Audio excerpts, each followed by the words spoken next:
Morning. All right, this is for somebody. Okay, so it's like for me, because also maybe possibly somewhat, maybe possibly somewhat because of my background. My dad was Catholic, and we did go to church. And then we went to Methodist churches as well. But like,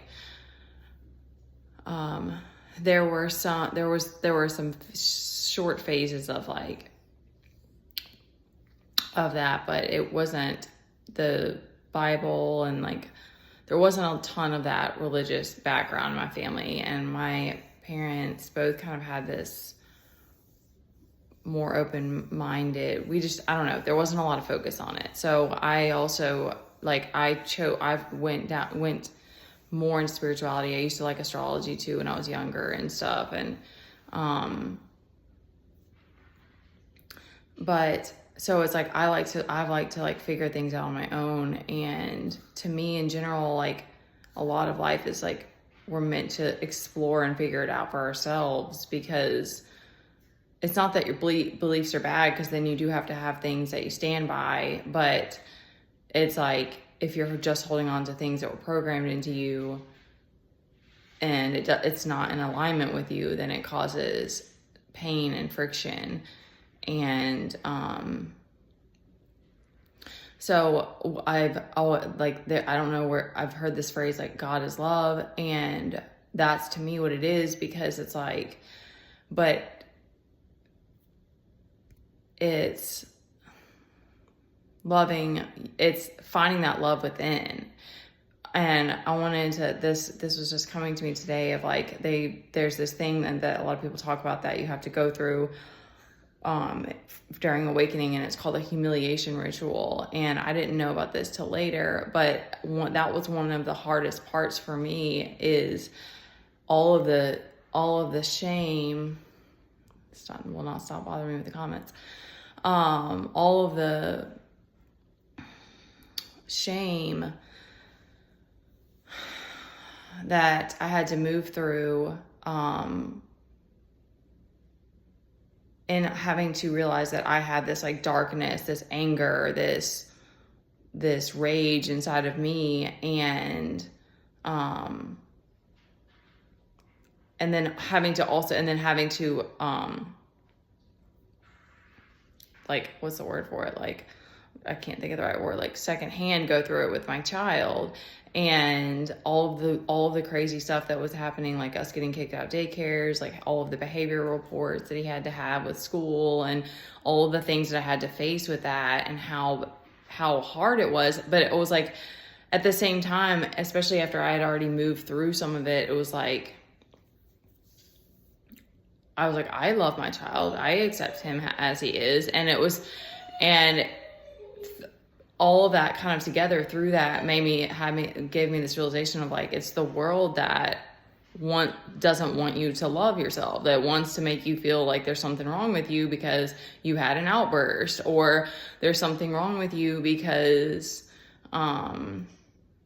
you're struggling with emotional control because you haven't mastered that yet. Like, you haven't learned how to do that. So it's like, there's been so much of that. And now it almost doesn't phase me going through it with my child, but I still have to, like, there is a courage in that is like, I have to continue to,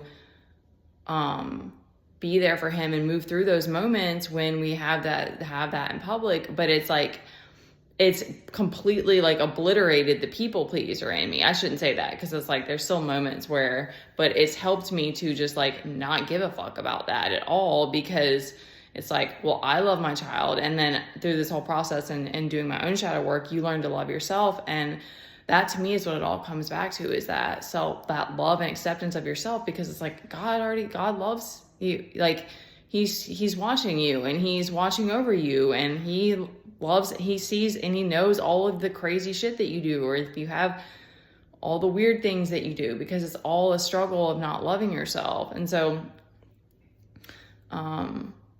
and it comes and if you can move through all that shame, which does take courage, and begin to love and accept yourself, all of these other things you want to let them go. You're like, okay. And of course, depending on your situation, if you do have to lose a lot of things and people, and like you don't have a lot of money for certain things, you might not have money to like pay for some of the vices that you used to have. Like you might have to give it up for that reason. But it's like, it kind of goes all together, because you're like, you start to not need these other coping mechanisms, and you're like, okay, like I don't have to have weed to get by, or whatever it is. And I mean, it's just kind of like, you don't have to have these escapes all the time. And, it's going to be everyone's path, everyone's journey or whatever is going to be unique to you. But,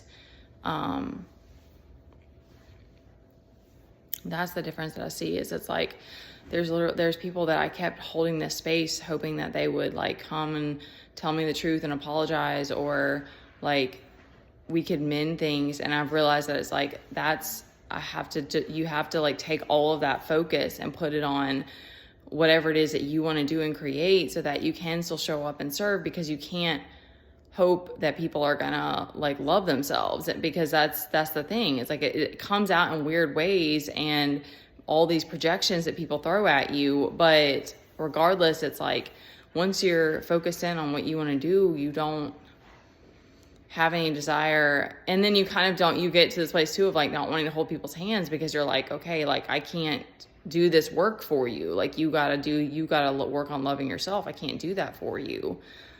All right, so I'll just end this with, God loves you just as you are.